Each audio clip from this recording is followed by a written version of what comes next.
Good morning 10th class students. I hope all of you are fine and keep doing your work. So let us start our new topic, quadratic formula. जैसा कि आप जानते हैं ये general form है quadratic equation की ax square plus bx plus c equal to 0. इसमें x variable की पावर 2 है. इट मीन्स इसके 2 जीरोस हैं, इसके 2 रूट्स हैं. तो how to find out the roots with the help of quadratic formula. तो क्वाड्रेटिक फार्मूला क्या है? क्वाड्रेटिक फार्मूला है आपका x is equal to minus B plus minus root D by 2a. b आप अपनी इक्वेशन से लिख सकते हैं, 2a भी लिख सकते हैं. अब हम बात करते हैं इस d. This d is discriminant और इसकी जो वैल्यू है वो है b square minus 4ac. Discriminant की वैल्यू है b स्क्वायर माइनस 4ac और इस b स्क्वायर माइनस 4ac पे या इस डिस्क्रिमिनेंट पे ही इसके रूट्स की नेचर डिपेंड करती है. नेचर का मतलब है रूट्स किस तरह के हैं. तो एक टेबल बना रहे हैं हम, नेचर ऑफ रूट्स. रूट्स की नेचर कैसी है? आपने d निकाला. अगर आपकी d की जो वैल्यू है b स्क्वायर माइनस 4ac वो आपकी ग्रेटर देन 0 आ गई तो हम कहेंगे रियल एंड अनइक्वल रूट्स. अगर आपकी b की जो वैल्यू है वो b स्क्वायर माइनस 4ac ये 0 आ जाती है तो क्या कहेंगे हम रूट्स के बारे में? हम कहेंगे रियल एंड इक्वल रूट्स. तो जो आपके रूट्स है वो रियल भी है और इक्वल भी है, सेम वैल्यूज देंगे. And the third one is अगर ये d की वैल्यू आपकी b स्क्वायर माइनस 4ac जो भी आप निकालेंगे लेस देन 0 आ जाए, यानी कि ये नेगेटिव वैल्यू अगर आ जाएगी तो आप कहेंगे नो रियल रूट्स एग्जिस्ट. कोई भी रियल रूट एग्जिस्ट नहीं करता. हम एक बार देख लेते हैं जल्दी से. ये आपकी क्वाड्रेटिक इक्वेशन. क्वाड्रेटिक इक्वेशन में x स्क्वायर का कोएफिशिएंट a, x का कोएफिशिएंट b और ये आपकी कांस्टेंट था. क्वाड्रेटिक फार्मूला क्या है? x is equal to minus B plus minus root D by 2a. d is discriminant. Discriminant की वैल्यू है b square minus 4ac. Okay, अब ये b स्क्वायर माइनस 4ac आपको नेचर ऑफ रूट्स बता रहा है कि ये जो वैल्यू आप x की निकालेंगे ये किस टाइप की आएंगी. फर्स्ट है अगर आपका d 0 से बड़ा है. 0 से बड़ा मतलब कोई भी पॉजिटिव वैल्यू आ गई तो रूट्स आपके रियल और अनइक्वल, यानी x की 2 वैल्यूज आएंगी वो इक्वल नहीं होंगी लेकिन रियल नंबर्स होंगे. अगर d की वैल्यू 0 हो गई तो रियल रूट्स होंगे और जो वैल्यूज आप x की निकालेंगे वो सेम होंगी, इक्वल वैल्यूज आएंगी. और जो d है आपका, अगर ये d लेस देन 0 यानी ये नेगेटिव वैल्यू देता है तो क्या होगा कि आपके पास उस इक्वेशन में कोई भी रियल रूट्स नहीं आएगा, कोई भी रियल रूट एग्जिस्ट नहीं करेगा. इंपॉर्टेंट टॉपिक है, इससे भी क्वेश्चन हर बार बोर्ड में जरूर आ रहा है. तो let us start our questions of this relevant type. अगर रूट्स निकलते हैं तो आपको फाइंड आउट करने हैं. अगर आप रूट्स नहीं निकाल पा रहे हैं तो आप रूट्स फाइंड आउट नहीं करेंगे. आपका क्वेश्चन वही फिनिश हो जाएगा. तो let us move on to question number 1. उसमें कहता है find the roots, find the nature of roots and roots also if they exist. Means आपको नेचर ऑफ रूट्स बताने हैं और अगर रूट्स एग्जिस्ट करते हैं तो आप फाइंड आउट भी करेंगे. ये आपकी इक्वेशन है 2x square minus 3x plus 5 equal to 0. देखते हैं नेचर ऑफ रूट्स निकालेंगे. अगर रूट्स आप कहें कि एग्जिस्ट हो रहे हैं देन आप उसको फाइंड आउट करेंगे. सबसे पहले आपको क्या करना है? इसको कंपेयर करना है. किससे कंपेयर करेंगे? जनरल फॉर्म से. जनरल फॉर्म है आपकी ax square plus bx plus c equal to 0. यहाँ से आपके पास a की वैल्यू 2 आ गई, b की वैल्यू माइनस 3, c की वैल्यू 5 आ गई है. नेचर ऑफ रूट्स के लिए अभी हमने टेबल देखी थी. आप निकालेंगे d डिस्क्रिमिनेंट. इसकी वैल्यू है b स्क्वायर माइनस 4ac. तो आप सबसे पहले ये निकालिए, इसकी नेचर बताइए. Minus 3 square minus 4 into 2 into 5. 3 square 9 हो गया आपका.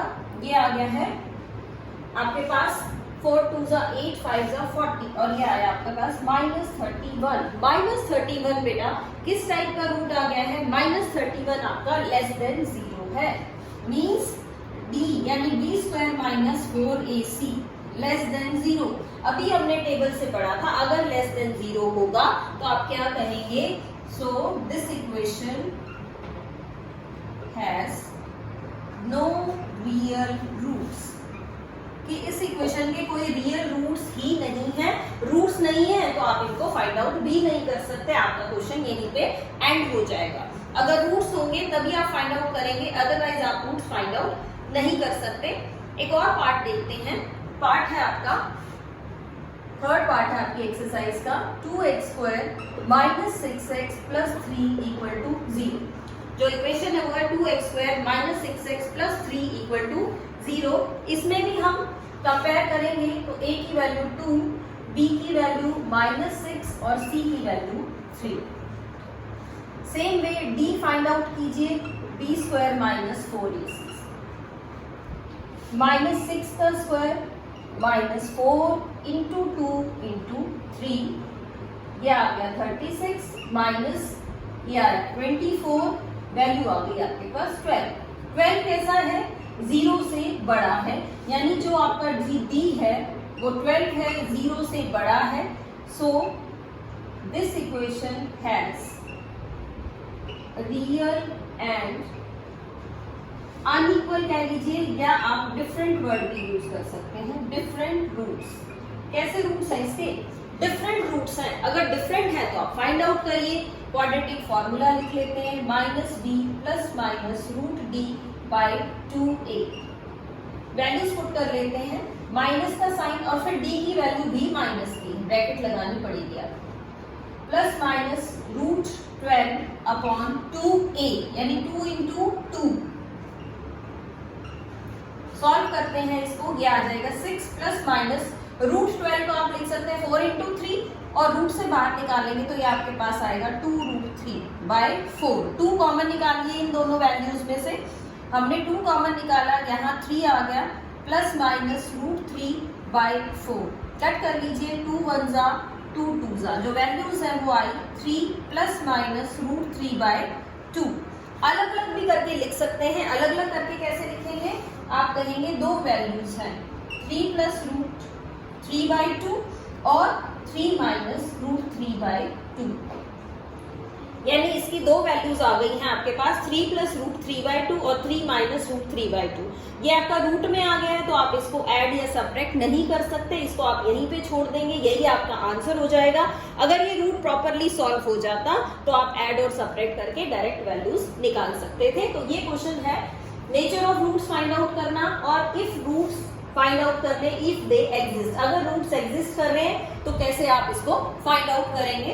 एक और इम्पोर्टेंट टाइप है इस एक्सरसाइज की, नेचर ऑफ रूट्स के ऊपर ही based.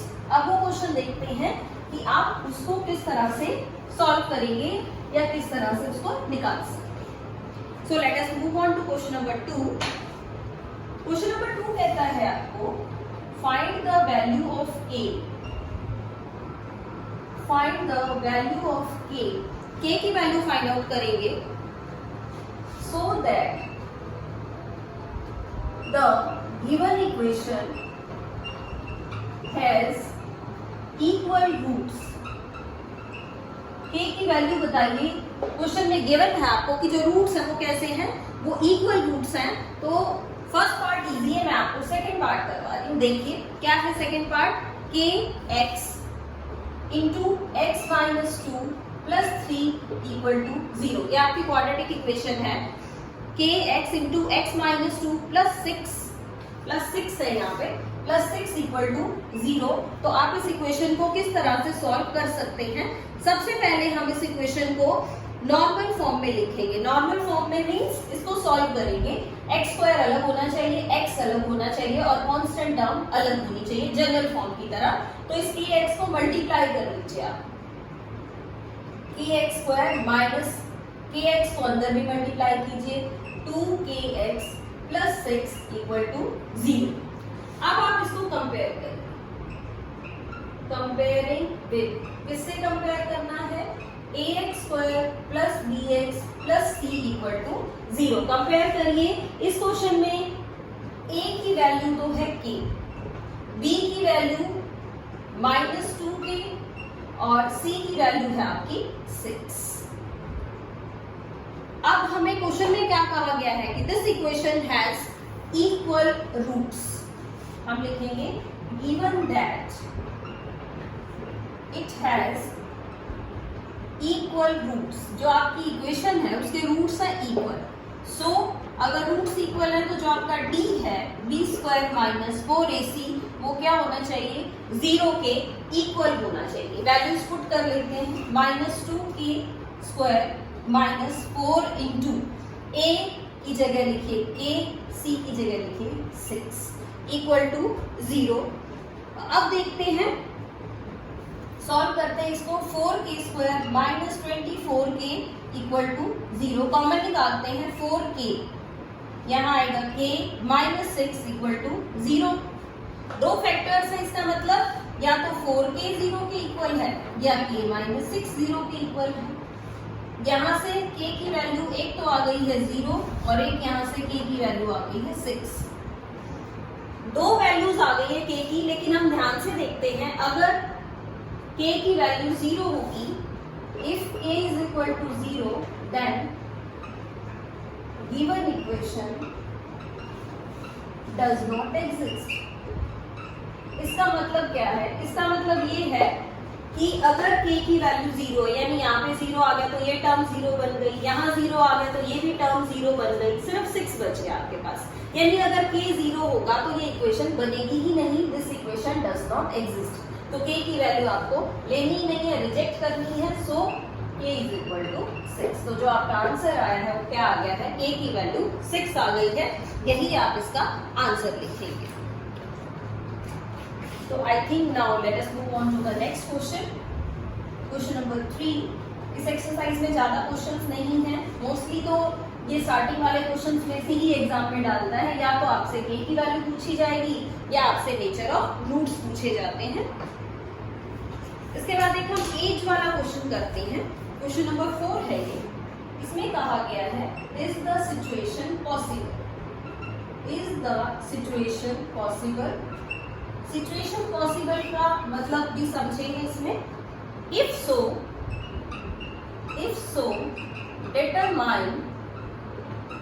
determine their present ages।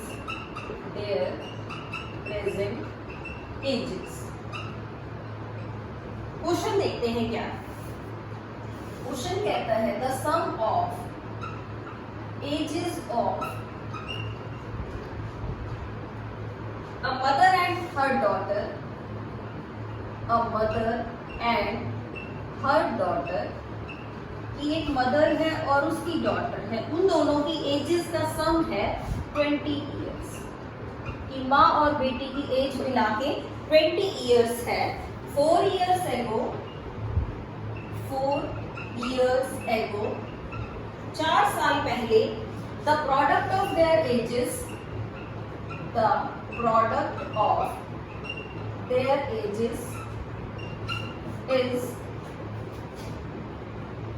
was 48।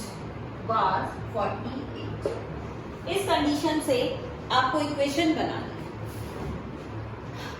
Mother है और डॉटर है, मदर और डॉटर की एज का सम 20 इयर्स है और ये कह रहा है कि 4 साल पहले जो दोनों की एज थी उनका अगर प्रोडक्ट कर लेते तो वो 48 होता। क्या ऐसी सिचुएशन पॉसिबल हो सकती है? अगर है तो फिर आप उनकी एज भी फाइंड आउट करेंगे। तो हम स्टार्ट करते हैं इसको, हम एज्यूम कर लेते हैं लेट एज ऑफ डॉटर। हमने डॉटर की एज मान ली, x इयर्स मान लिया कि जो डॉटर है वो x इयर्स की है। तो एज ऑफ मदर, मदर की एज कितनी हो जाएगी? दोनों का जो सम था वो दोनों का सम कितना था? दोनों का सम था 20। तो मदर की एज हो जाएगी 20 माइनस x। अब कहा गया according to the question 4 years ago, यानी कि 4 इयर्स एगो 4 साल पहले डॉटर की एज क्या होगी? डॉटर्स एज डॉटर अब x ईयर्स की है, 4 साल पहले, इसमें से आप 4 कम कर दीजिए, यानी कि x माइनस 4 ईयर्स की एज हो गई डॉटर की। और same way 4 years ago mother's age, 4 साल पहले मदर की एज क्या होगी, इसमें से 4 कम कर दीजिए, 20 माइनस एक्स माइनस 4, और इसको थोड़ा सॉल्व भी कर लेते हैं, ये आएगा 16 माइनस एक्स ईयर्स। यानी हमने डॉटर की एज ले ली x, मदर की एज होगी 20 माइनस एक्स, 4 साल पहले डॉटर की एज कितनी, x माइनस 4, और मदर की एज कितनी, इसमें से भी 4 सेपरेट किया, ये आ गई। कंडीशन क्या है कि 4 years ago the product of their ages was 48। तो अकॉर्डिंग टू द क्वेश्चन इन दोनों की एज का प्रोडक्ट यानी x minus 4 into 16 minus x कितना होना चाहिए प्रोडक्ट, प्रोडक्ट आपका होना चाहिए 48। सॉल्व करते हैं इसको, जनरल फॉर्म में लाते हैं, x को मल्टीप्लाई करते हैं, 16x minus x square minus 64 minus and minus plus 4x is equal to 48, यानी minus x square 16 plus 4 20x minus 64 48 को भी लेफ्ट में ले आइए इक्वल टू 0। इस इक्वेशन को हम सिंप्लीफाई कर लेते हैं, तो जो इक्वेशन आई है आपके पास नेगेटिव साइन कॉमन ले लेना, ये बन जाएगी x square minus 20x plus 112 equal to 0। ये क्वाड्रेटिक इक्वेशन बन गई। अब हमें चेक करना है कि इसके नेचर ऑफ रूट्स कैसे, क्या पॉसिबल भी है या नहीं है। कैसे चेक करेंगे, यहाँ पे a की वैल्यू है 1, b की वैल्यू है माइनस 20, c की वैल्यू है 112। तो हम यहाँ से d निकालेंगे कि d कितना आता है। d आपका होता है b square minus 4ac। b क्या है यहाँ माइनस 20, तो माइनस 20 का स्क्वायर माइनस 4 इंटू a के प्लेस पे है 1 और c के प्लेस पे है 112, ये आ जाएगा 400 माइनस, इसको मल्टीप्लाई कर लेते हैं, 4 2 जा 8, 4 1 जा 4 एंड 4 1 जा 4, सब्ट्रैक्ट करिए माइनस 48। जो d आया आपका वो आया माइनस 48, यानी कि 0 से छोटा यानी कि नेगेटिव वैल्यू। अगर d आपका 0 से छोटा है तो क्या हो गया, दिस सिचुएशन क्या कहेंगे आप, this situation is not possible. क्यों नहीं है सिचुएशन पॉसिबल, क्योंकि जो आपका d आ गया है वो 0 से छोटा आ गया है। 0 से छोटा आ गया यानी हम x की कोई भी रियल वैल्यू फाइंड आउट नहीं कर सकते, x की रियल वैल्यू फाइंड आउट नहीं कर सकते, इसीलिए ये जो आपकी सिचुएशन है इस तरह की सिचुएशन नहीं बन सकती। यानी ऐसी कोई मदर डॉटर की एज नहीं हो सकती कि सम 20 आ जाए और 4 साल पहले उनकी एज 48 बन जाए, तो ये सिचुएशन पॉसिबल नहीं है। हम इसके रियल रूट्स फाइंड आउट नहीं कर सकते। तो स्टूडेंट्स ये आपका कॉन्सेप्ट था क्वाड्रेटिक फार्मूला पे बेस्ड, आप इसकी नेचर ऑफ रूट्स बताएं, क्वाड्रेटिक फार्मूले से सॉल्व करें। एक्सरसाइज 4.4 आपकी इजी है। इसके साथ ही हमारा ये चैप्टर भी आज कंप्लीट हो गया है। I hope all of you are doing your work properly. Stay home, stay safe and keep learning. Thank you so much.